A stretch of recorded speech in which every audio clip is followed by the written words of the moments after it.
At 9:30 on a warm August morning in 1892, two bodies were discovered inside a quiet home in Fall River, Massachusetts.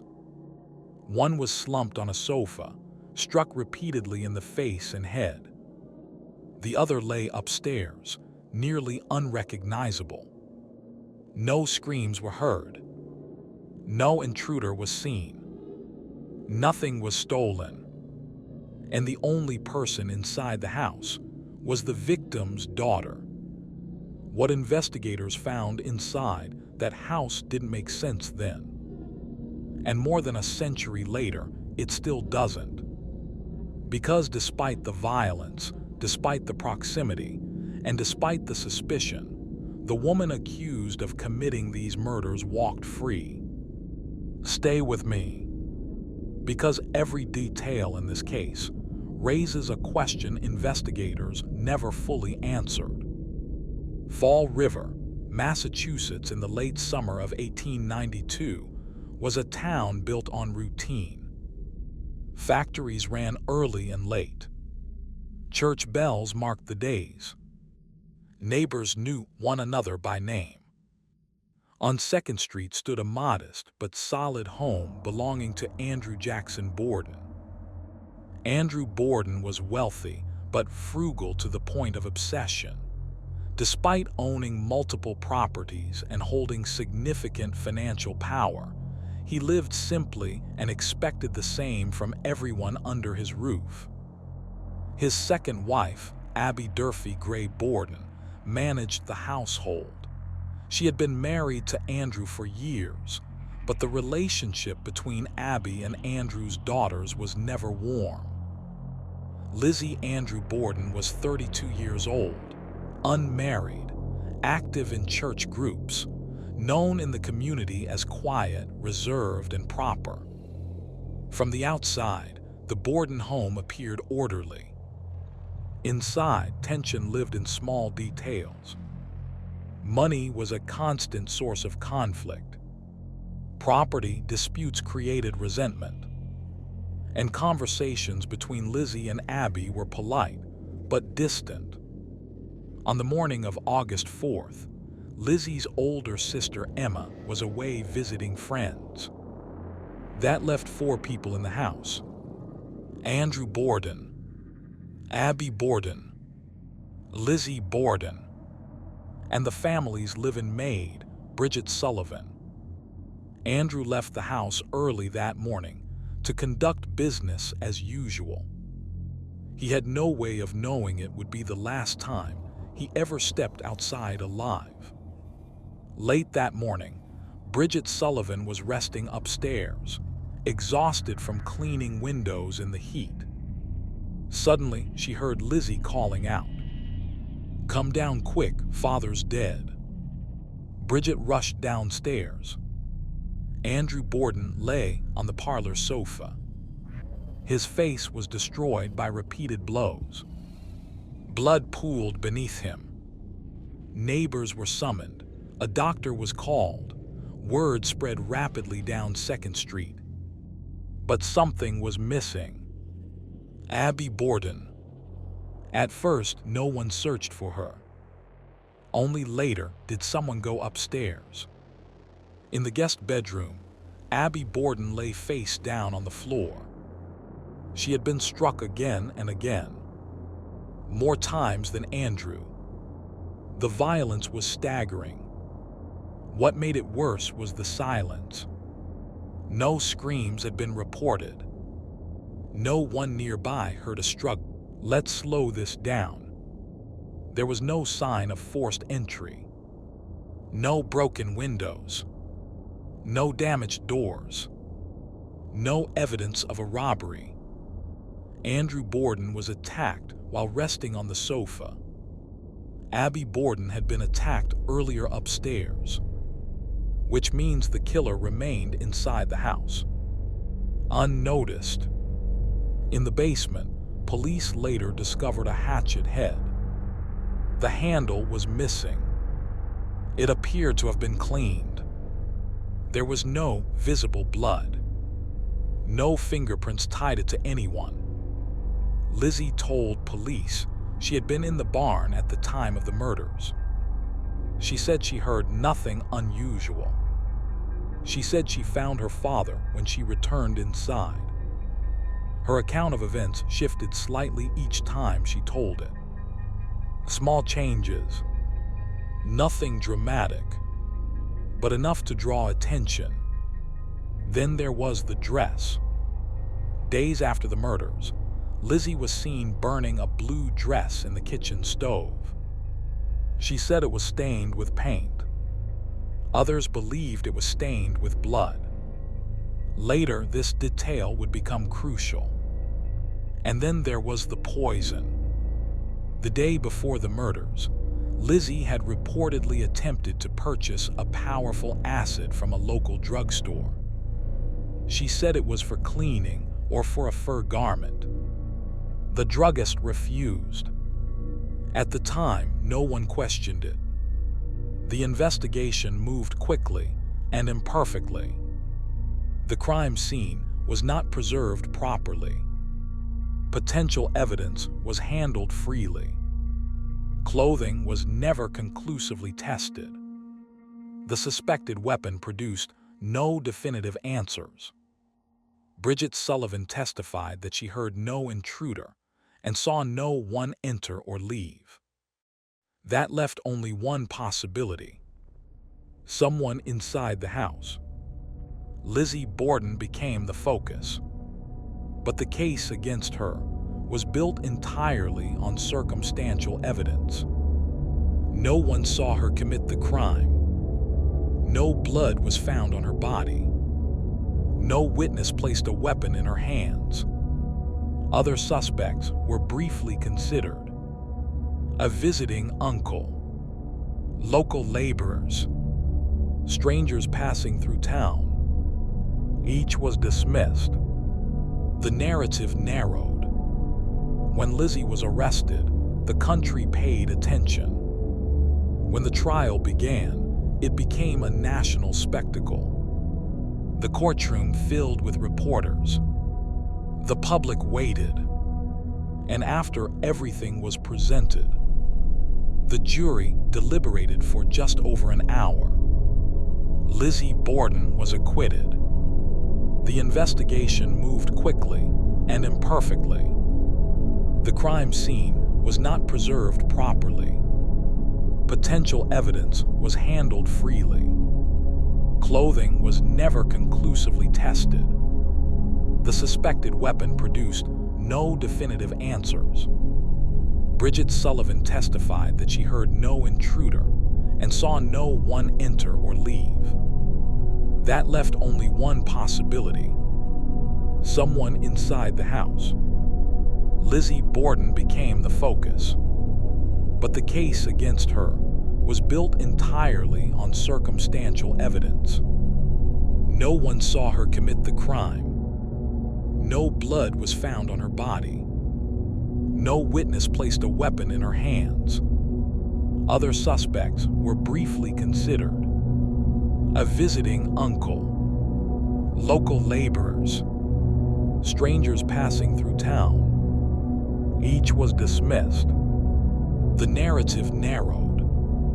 When Lizzie was arrested, the country paid attention. When the trial began, it became a national spectacle. The courtroom filled with reporters. The public waited. And after everything was presented, the jury deliberated for just over an hour. Lizzie Borden was acquitted.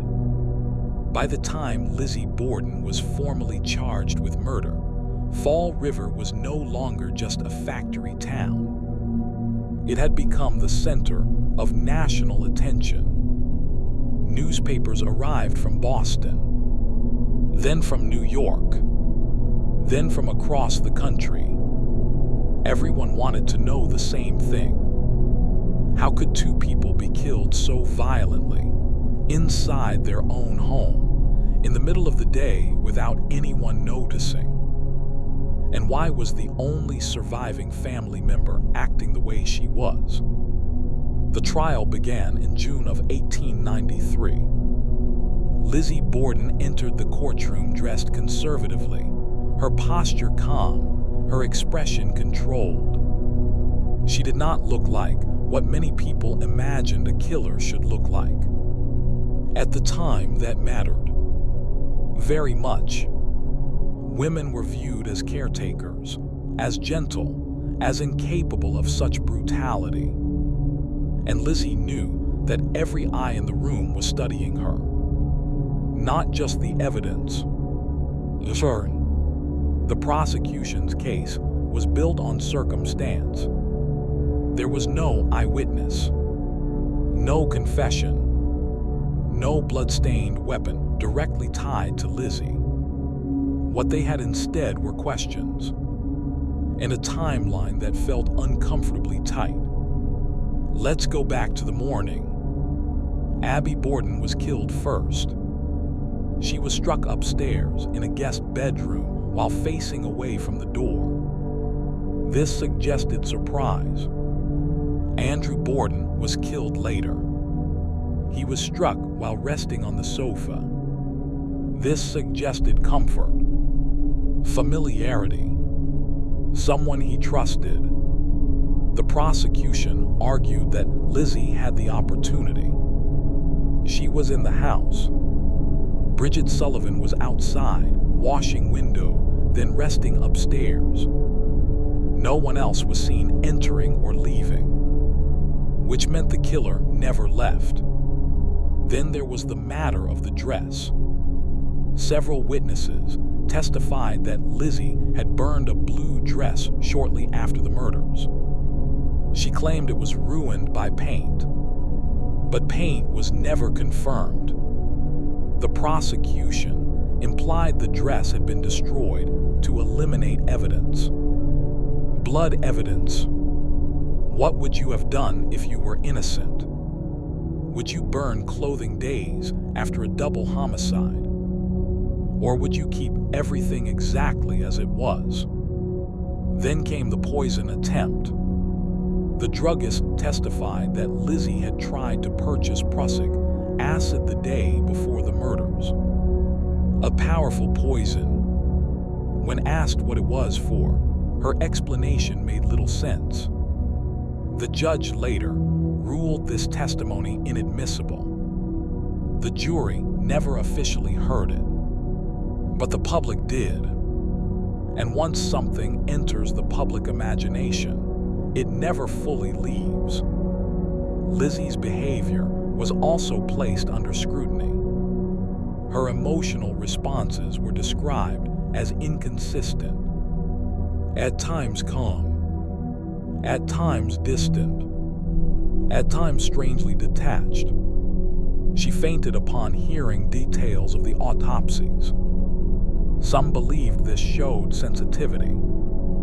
Others believed it was performance. Does grief always look the same? Or do we judge people unfairly when they don't react the way we expect? The defense took a different approach. They didn't try to prove Lizzie's innocence directly. They focused on doubt, on gaps, on what the prosecution could not show. They reminded the jury that there was no physical evidence tying Lizzie to the weapon. No blood on her body. No blood in her hair. No blood on her hands. Which raised a serious question. How could someone commit such violent acts and remain completely clean? Medical experts testified that the murders would have produced a significant amount of blood. Yet none was found on Lizzie. Not even traces. No one could explain that. The defense emphasized it again and again. They also questioned the handling of the investigation. The crime scene had been compromised. People walked freely through the house. Evidence was touched, moved, handled. In modern terms, it was a disaster. Even by 19th century standards, it was careless. Later, investigators would regret this decision. Then there was Bridget Sullivan. She testified that she heard no screams, no unusual noises. She saw no strangers. She stated that Lizzie called her down after discovering Andrew's body. But Bridget was sick that day, exhausted, in bed.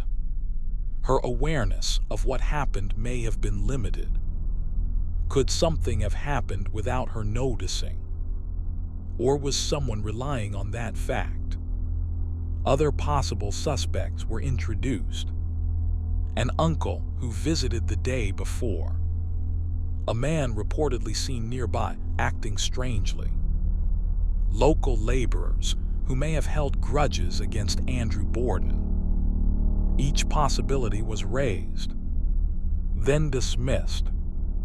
The jury was left with uncertainty, and uncertainty favors the defense. When closing arguments ended, the courtroom went silent. The jury was sent to deliberate. Reporters prepared headlines. Crowds waited outside. Inside the jury room, the decision came quickly. Shockingly quickly. Just over an hour. The verdict was read. Not guilty.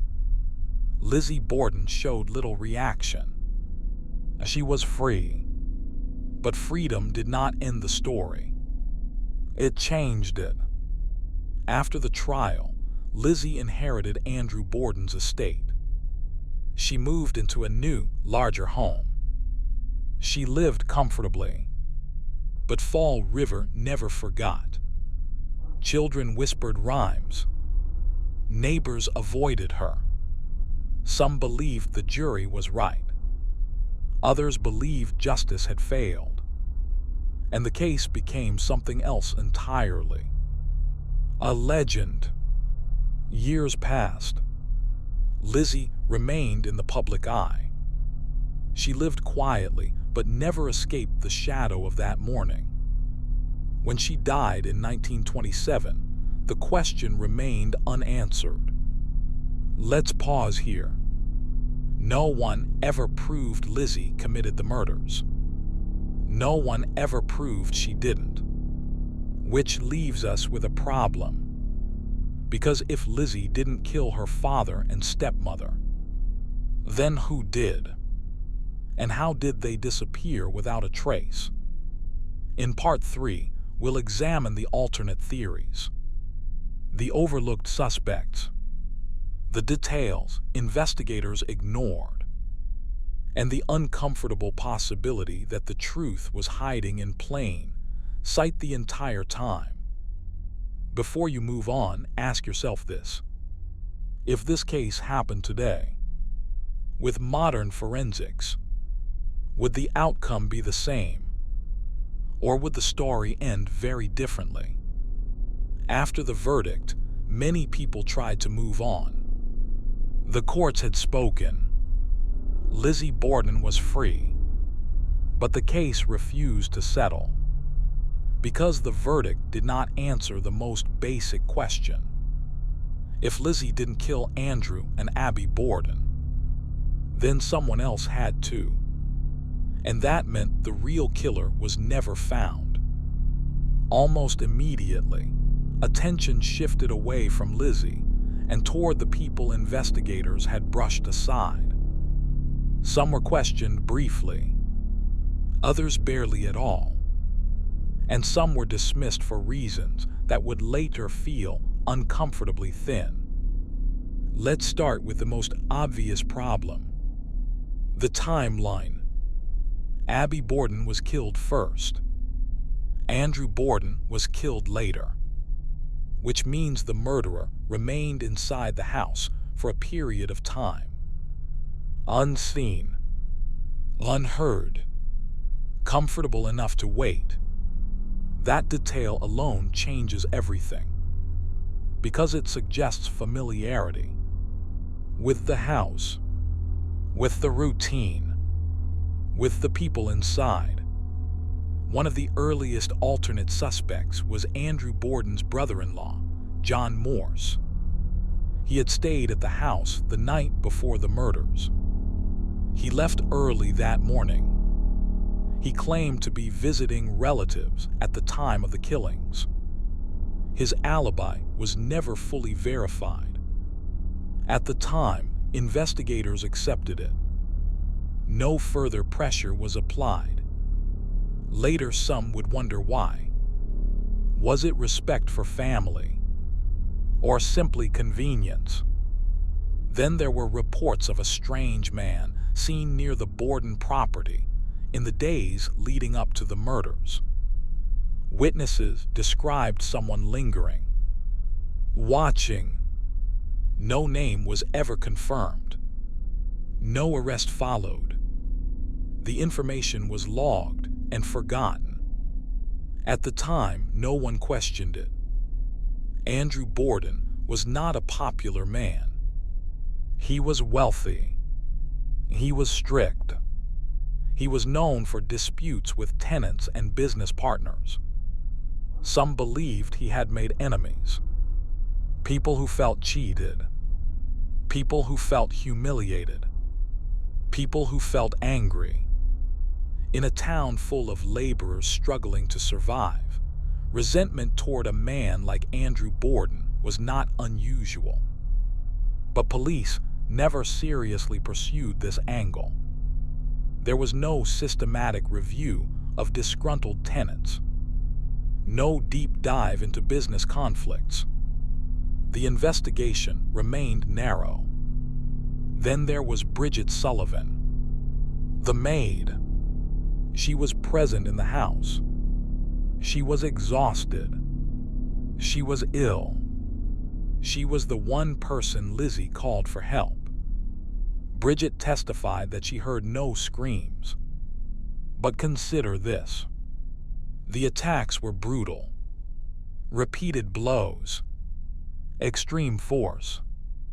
And yet no one heard anything. Not Bridget. Not neighbors.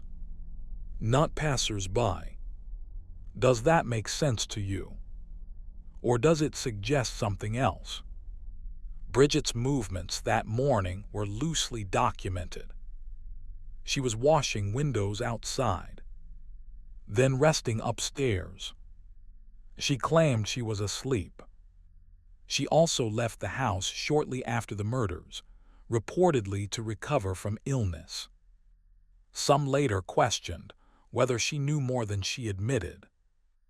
Others believed she was simply a frightened immigrant woman trying to protect herself. No one ever pressed her hard.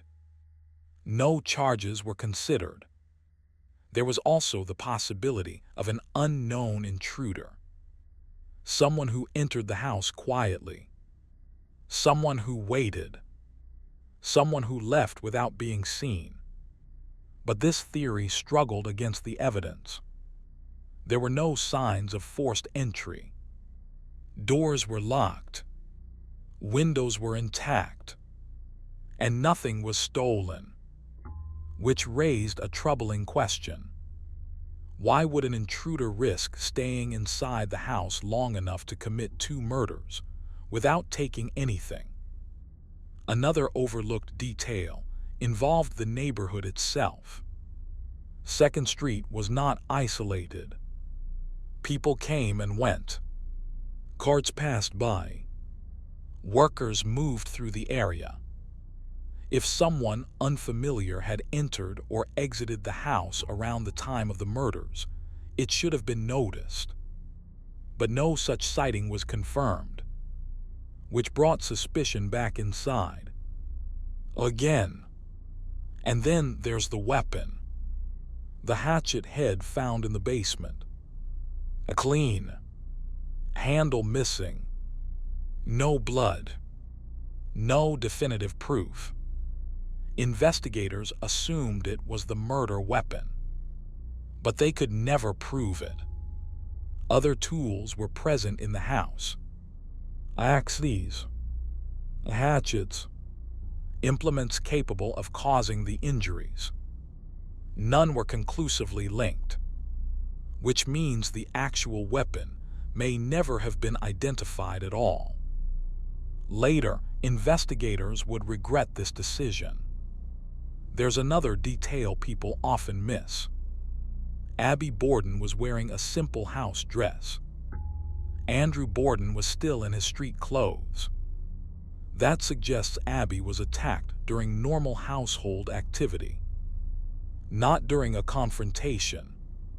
Not during a struggle. Which raises a disturbing idea. The killer may have spoken to her, approached calmly, gained her trust, then acted. That kind of access is not easy to fake. As years passed, theories multiplied. Some believed Lizzie acted alone. Others believed she had help. A secret accomplice. A silent partner. Someone who never spoke. Someone who disappeared. Others believed Lizzie knew exactly what happened, but didn't commit the act herself. A witness, not a killer. But if that were true, why stay silent? Fear, loyalty, or something else entirely? Let's pause here. Every alternate suspect comes with problems. Every theory leaves gaps. Every explanation creates new questions. And that may be the most unsettling part of this case. No version fits cleanly. No answer feels complete. In Part 4, we'll step away from 1892. We'll look at this case through a modern lens. Blood patterns, forensic logic, behavioral analysis, and whether science can answer the questions the courtroom could not. Before moving on, consider this. If the killer was someone other than Lizzie, why did they never strike again? And if Lizzie knew the truth, why take it to the grave? More than a century has passed since the murders in the Borden house. Technology has changed. Science has evolved. Standards of investigation are unrecognizable compared to 1892. So the question becomes unavoidable. What happens when we look at this case using modern forensic logic? Not speculation, not rumor, but evidence as it should have been handled. Let's start with blood. The murders of Andrew and Abby Borden were violent. Repeated blows, heavy force, close contact. In modern cases involving this level of trauma, blood transfer is almost unavoidable. On clothing, on skin, on hair, on nearby surfaces. Yet Lizzie Borden was reportedly clean. No blood on her dress. No blood on her hands. No blood in her hair. That fact alone has been used for decades to argue her innocence. But modern analysts ask a different question. How clean is clean? Blood evidence in 1892 was judged by sight alone. No chemical testing. No luminol. No microscopic analysis. If blood had been washed from skin or fabric, investigators would not have detected it. And there is something else. Lizzie was reported to be wearing a light-colored dress that morning. A pale fabric. If blood had splattered onto it, even in small amounts, it should have been visible. Unless the dress was changed or destroyed.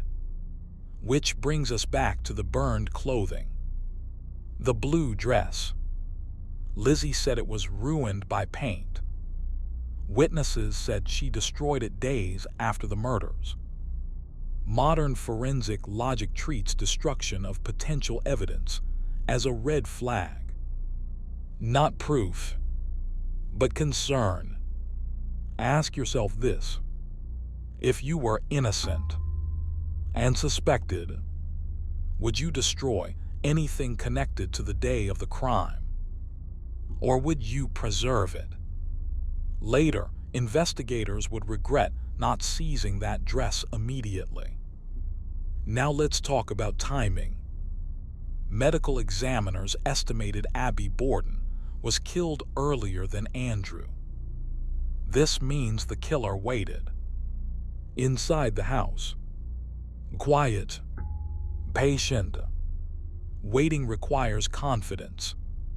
Confidence requires familiarity. Someone who knew when Andrew would return. Someone who knew where Bridget was. Someone who knew the layout of the house. That level of comfort is difficult for an outsider to achieve, especially in daylight. Then there's the matter of physical strength. The wounds were severe, deep, forceful. Some have argued that Lizzie, a woman of average build, could not have delivered such blows. Modern analysis disagrees. Force is not purely about size. It's about leverage, momentum, and repetition. A hatchet does not require extraordinary strength to cause catastrophic damage. It requires intent and proximity. Now consider behavior. Modern behavioral analysis focuses less on emotional display and more on consistency. Lizzie's statements changed subtly over time. Not dramatically, but enough to matter. Where she was, what she was doing, what she heard, what she saw. In isolation, each change seems minor. Together, they suggest uncertainty or control. Which one depends on interpretation. Then there's the question of motive. Money. Andrew Borden was wealthy. Lizzie and her sister stood to inherit. And after the trial, Lizzie did inherit. She lived comfortably for the rest of her life. Modern analysts are careful here. Inheritance alone does not prove murder. But combined with household tension, resentment, and control, it becomes relevant, especially when paired with opportunity. Let's look again at opportunity. Bridget was outside, then upstairs. Emma was away. No confirmed visitors. No forced entry. Lizzie was the only person consistently placed near both crime scenes. That fact has never changed, no matter how many years pass. Modern investigators also question the police response. The crime scene was contaminated. Evidence was mishandled. People moved freely through the house. Potential bloodstains were ignored. Tools were not cataloged properly. In today's standards, the investigation would be considered compromised. Which means one thing: certainty was lost early. And once it's gone, it never comes back. Some modern theorists suggest a collaboration. That Lizzie may not have acted alone. That someone else was involved. Helping before, helping after. This would explain the lack of blood evidence, the timing, the silence, but no proof of an accomplice has ever surfaced, which leaves the theory suspended. Possible, but unsupported. Others believe Lizzie knew exactly what happened, but didn't do it herself. That she arrived moments too late. That she recognized the killer and chose silence. Fear can do that. So can loyalty. So can self-preservation. But again, there is no proof, only speculation. And that brings us to the final problem. Every modern explanation still relies on missing evidence. The dress, the weapon, the unverified alibis, the ignored witnesses, the compromised scene. Without those pieces, science can only go so far. So where does that leave us? With a case that feels solvable, but isn't. With a suspect who fits and doesn't. With a crime that occurred in plain sight, yet remains hidden. In Part 5, we'll confront the final theories. What most people believe happened. What others refuse to believe. And why the Lizzie Borden case continues to survive, long after everyone involved is gone. Before you move on, ask yourself this. If this case happened today, with modern forensics and modern scrutiny, would Lizzie Borden still walk free? By the time Lizzie Borden died in 1927, the world had changed. But the question hadn't. Two people were murdered in broad daylight, inside their own home, with no clear explanation. And the person most closely tied to the crime lived out her life as a free woman. Over the years, 3 dominant theories have survived. None of them offer certainty. All of them leave something behind. The first theory is the simplest, that Lizzie Borden acted alone. Supporters of this theory point to opportunity. She was present. She was uninjured. She was near both scenes. They point to motive, money, resentment, control. They point to behavior, the changing statements, the destroyed dress, the calm demeanor. According to this version, Lizzie waited. She struck Abby first upstairs. She cleaned herself. She waited again. Then she struck Andrew. And afterward, she played the role of the shocked daughter. It explains the silence, the lack of witnesses, the timing. But it creates a new problem. Why was there no blood? Why was nothing conclusively found? Why was the weapon never proven? For some, those gaps are acceptable. For others, they are impossible to ignore. The second theory suggests Lizzie did not act alone, that someone helped her, an accomplice who entered quietly, or someone already inside the house. This would explain the lack of blood evidence, the controlled timing, the ability to clean up. But this theory raises its own questions. Who would help? Why would they stay silent forever? Why was no accomplice ever exposed?